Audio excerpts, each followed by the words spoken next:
जय श्री हरि। वैशाख मास महात्म अध्याय 8। इस अध्याय में हम सुनेंगे शंख व्याध स्वाद व्याध के पूर्व जन्म का वृत्तांत। तो शुरू करते हैं। वैशाख मास महात्म अध्याय 8।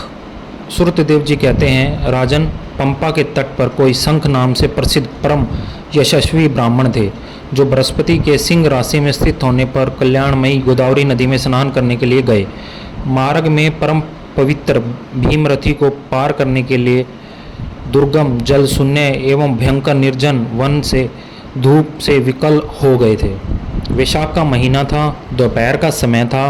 वे किसी वृक्ष के नीचे जा बैठे। इसी समय कोई दुराचारी व्याध हाथ में धनुष धारण किए वहां आया। ब्राह्मण के दर्शन से उसकी बुद्धि पवित्र हो गई। वह इस प्रकार बोला, मुने, मैं अत्यंत दुर्बुद्धि एवं पापी हूँ। मेरे ऊपर आपने बड़ी कृपा की है, क्योंकि साधु महात्मा स्वभाव से ही दयालु होते हैं। कहाँ मैं नीच कुल में उत्पन्न हुआ व्याध और कहाँ मेरी ऐसी पवित्र बुद्धि। मैं इसे केवल आपका ही एक उत्तम अनुग्रह मानता हूँ। साधु बाबा, मैं आपका शिष्य हूँ। कृपा पात्र साधु पुरुषों का समागम होने पर मनुष्य फिर कभी दुख को नहीं प्राप्त होता। अतः आप मुझे अपने पाप नाशक वचनों द्वारा ऐसे उपदेश दीजिए जिससे संसार बंधन से छूटने की इच्छा रखने वाले मनुष्य अनायास ही भव सागर से पार हो जाते हैं। साधु पुरुषों का चित्त सबके प्रति सम्मान होता है। वे सब प्राणियों के प्रति दयालु होते हैं। उनकी दृष्टि में ना कोई नीच है, ना कोई उच्च, ना अपना ना पराया। मनुष्य होकर जब जब गुरुजनों से उपाय पूछता है, तब तब वे उस संसार बंधन से छुड़ाने वाले ज्ञान का उपदेश करते हैं। जैसे गंगा जी मनुष्य के पाप का नाश करने वाली है, उसी प्रकार मूढ़ जनों का उद्धार करना साधु पुरुषों का स्वभाव ही माना गया है।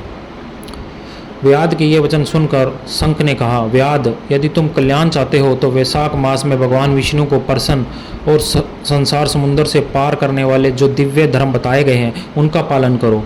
मुनि श्रेष्ठ शंख प्यास से बहुत कष्ट पा रहे थे। दोपहर के समय उन्होंने सुंदर सरोवर में स्नान किया और युगल वस्त्र धारण करके मध्यकाल की उपासना पूरी की। फिर देव पूजा करके पश्चात व्याध के लाए हुए शर्महारी एवं स्वादिष्ट कैथ पर फल खाया।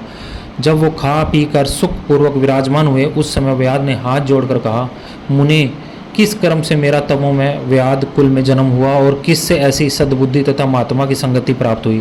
प्रभु, यदि आप ठीक समझे तो मैंने जो कुछ पूछा है वह तथा अन्य जानने योग्य बातें मुझसे कहिए। शंख बोले, पूर्व जन्म में तुम वेदों के प्रांगत विद्वान ब्राह्मण थे। साकल्य नगर में तुम्हारा जन्म हुआ था। तुम्हारा गोत्र श्री वत्स और नाम स्तब्ध था। उस समय तुम बड़े तेजस्वी समझे जाते थे, किंतु आगे चलकर किसी वेश्या में तुम्हारी आसक्ति हो गई। उसके रंग दोष से तुमने नित्य कर्मों को त्याग दिया और शूद्र की भांति घर आकर रहने लगे। यद्यपि तुम सदाचार शून्य, दुष्ट और धर्म कार्यों के त्यागी थे, तो भी उस समय तुम्हारी ब्राह्मणी पत्नी कांतिमती ने वेश्या सहित तुम्हारी सेवा की। वह सदा तुम्हारे प्रिय करने में लगी रहती। वह तुम दोनों के पैर धोती, दोनों की आज्ञा का पालन करती, दोनों से नीचे आसन पर सोती थी। इस प्रकार वेश्या सहित पति की सेवा करती हुई उस दुखनी ब्राह्मणी का इस भूतल पर बहुत समय बीत गया। एक दिन उसके पति ने मूली सहित उड़द खाया और तिल मिश्रित निष्पाप भक्षण किया। उस अपचय भोजन से उसका पेट चलने लगा और उसे बड़ा भयंकर भगंदर रोग हो गया। वह उस रोग से दिन रात जलने लगा। जब तक घर में धन रहा तब तक वेश्या भी वहीं टिकी रही। उसका सारा धन लेकर पीछे उसने उसका घर छोड़ दिया। वेश्या तो क्रूर और निर्दयी होती है, उसे छोड़कर दूसरे के पास चली गई। तब वह ब्राह्मण रोग से व्याकुल और रोता हुआ अपनी स्त्री से बोला, देवी, मैं वेश्या के प्रति आसक्त और अत्यंत निष्ठुर मनुष्य हूँ, मेरी रक्षा करो। सुंदरी, तुम परम पवित्र हो, मैंने तुम्हारा कुछ भी उपकार नहीं किया। कल्याणी, जो पापी और निंदित मनुष्य अपनी विनीत पत्नी का आदर नहीं करता, वह 15 जन्मों तक नपुंसक होता है। महाभागे, दिन रात साधु पुरुष उसकी निंदा करते हैं। तुम साध्वी और पतिव्रता हो, मैं तुम्हारा अनादर करके पाप योनि में गिरूंगा। तुम्हारा अनादर करने से जो तुम्हारे मन में क्रोध हुआ होगा, उससे मैं दग्ध हो चुका हूँ।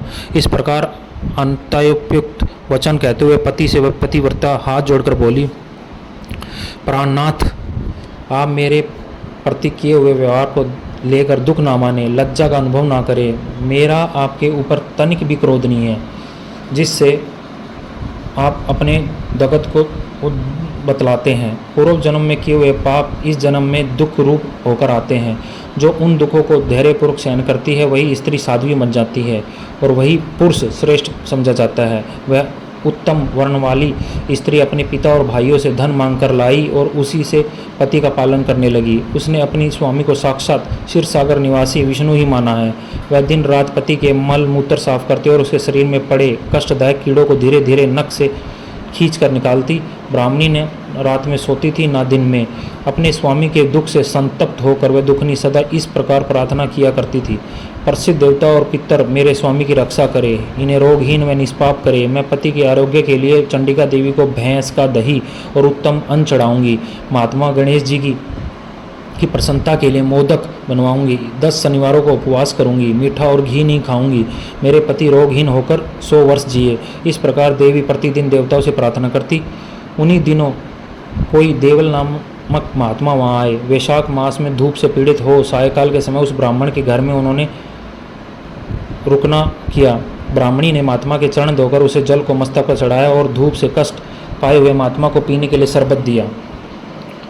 प्रातःकाल सूर्योदय होने पर मुनि जैसे आए थे वैसे चले गए। तदंतर थोड़े ही समय में उस ब्राह्मण को सन्निपात हो गया। ब्राह्मणी सौंठ, मिर्च और पीपल लेकर जब उसके मुंह में डालने लगी तब उसके पत्नी की अंगुली काट ली।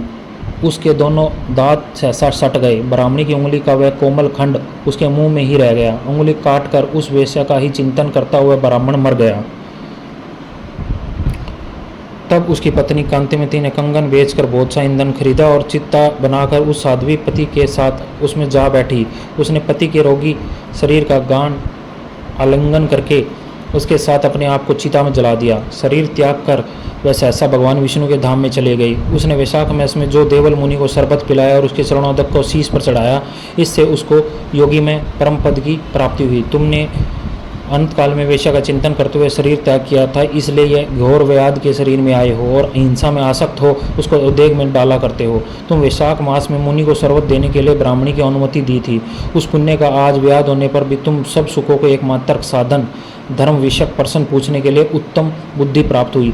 तुमने जो सब पापों को हरने वाले मुनि के चरणोदक को सिर पर धारण किया था, यह उसी का फल है कि वन में मैं तुम्हारे संग मिला हुआ हूँ। जय श्री हरि। भगवान विष्णु की कृपा पर बनी रहे।